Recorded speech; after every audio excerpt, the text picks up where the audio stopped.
ona ua pe ua wa ia tuli to tele pe ua ngalo ai li tele o mea sa au mafofau zai ia o aue holo pitanga ia Fetalaiga i la ngolo tinā i tona ia ma tu te fai ngwa ali nei te mai tai o ia fionga ia swalupe ia melo u ai ngai lo u mat lo li ile lo u to o lua lea o tuala sangote la faele Mikaele la kangelo ia ia e fai sa a faintaia te anu sawe fai sa o Molimau i nei tene o lo u li matau li nei tene mea umala vai fai o ma ua ma to ainga ma te au lotu i le Holy Cross i Henderson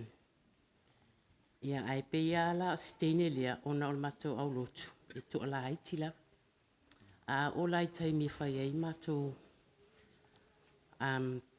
fale ainga fo ile tai malai ola ia tele mato kukai fai ona to la haiti mato e tele ia me fai fo i en o te wala au mai ala se uso le e alua tu se soni ia te uli e fai ngā makuka ia e o fo ilai i le fai mato taulanga e o fo ia te o mai ia mato le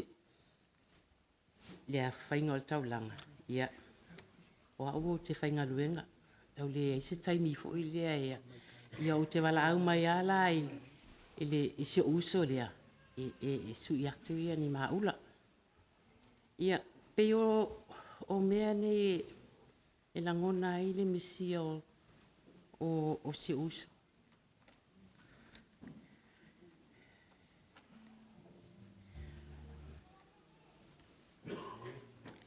she's my best friend. I really miss. I wish this is just a dream. O isi kai mi ke ala va pe po sa mi ki pe mo ia.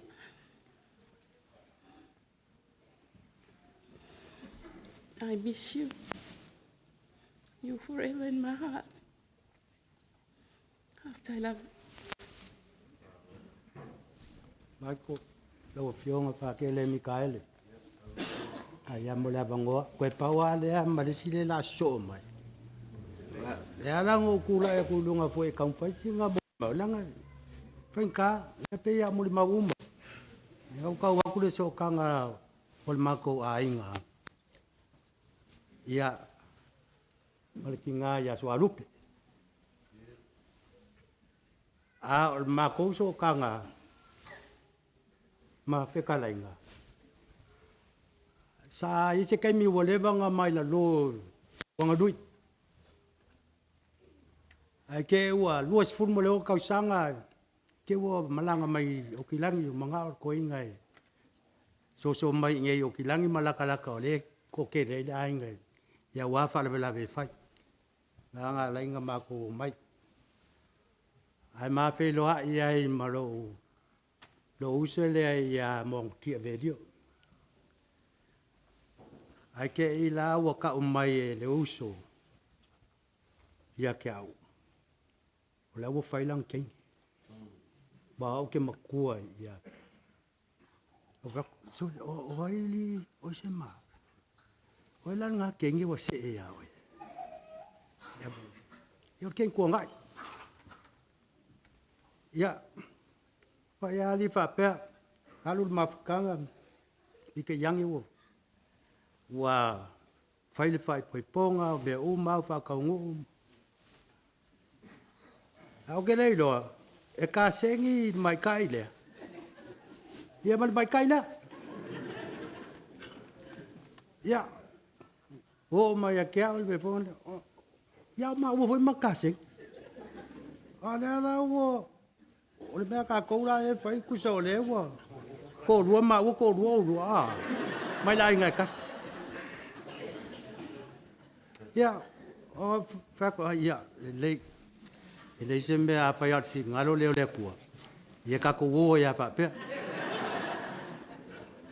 le nge fiafi ma le kau fai e kele Molimau. A fai pa ki, po ngi aso fia so fa ngau, fai poiponga o me uma. E se la ka fefe.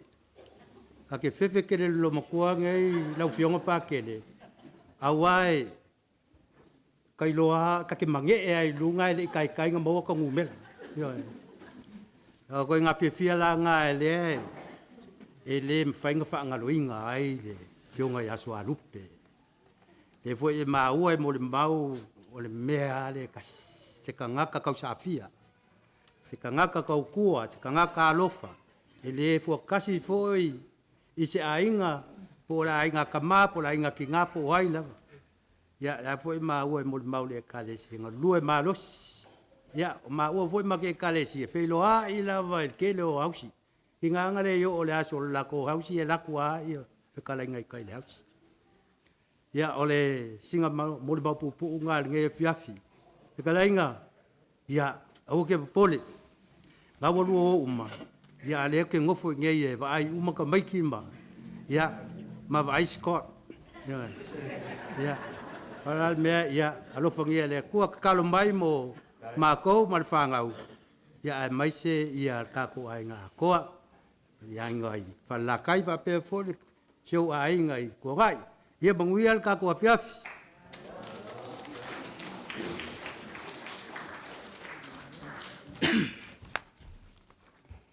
Ya, baru lama dong. Please, if you not understand the word coming out of my mouth, fold your arms, close your eyes, and sleep. O te muso te whapalangi. Mo iau te whaipalangi au Samoa. Ina ne ialu alu la u whapalangi o whapea ai pāero mole ala. Ya, whamaruru atu. O le matou so tanga ma feta. O seo mātou tinā, e feskasen ma feta. Na mariu le mātou tinā le tau sangante nei loa whelua tolu. Sa tu malosi a feta malana whanau a mese a inga seo mātou tinā le aso le mātou tinā. Ina wa uma ia le aso seo mātou tinā. O le tala feta sa whai. O au o le a tau tinā uma iai. Waru mātou tinā le waru feta. Yo wale ise mātou tina. Me sili wafta yo le tau su e ise mātou tina. O tua whawhine mo uso ye i. Ese le close ye yo feta. E mori rau whafta ia inga na tolu. Mo ia e lua inga. A inga ta māle a inga tina. Ma le a inga o le whanau le a feta. O feta se tangata e o whapupua feta e whaingo whi. O feta se tangata e loto rofa. A se tangata fo e osi a inga. O le a inga uma le to tele ilwa i mele. O le a inga ve liu. Ta maiti uma ia, e tausi uma e feta. Pa fetai a feta e lana ngaruenga sa fai. Ne wa mau popo i nei ta maiti. Le ala e maua i e le oango i eituala. I ale ango i feta. Na ale tele se whamatalanga o na ua. Vela fo e fala. Ai moli atu le whaftai fia rinea fiafi to tele la so feta. Ai maise re ka le sia pele a feta. Ma le sunga le patele. Ai o la whai use matou tala. Ia mali ia tu o tau risi taiau. Ai o la usu le matou pese e wha umatoi le matou Molimau. Ma le wharau lava whaftai.